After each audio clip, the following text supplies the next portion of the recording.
Diddly, catch-a-me-diddly, quick or I'll be gone. Diddly, diddly, catch-a-me-diddly, I'm a leprechaun. Back in old Ireland, in days of yore, there lived a little man who seldom seen any more. Stood 6 inches high, and always dressed in green, a master of the magic, the best ever seen.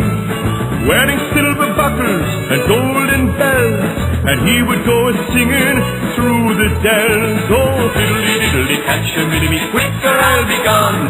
Diddly diddly, catch-a-me-diddly, I'm a leprechaun.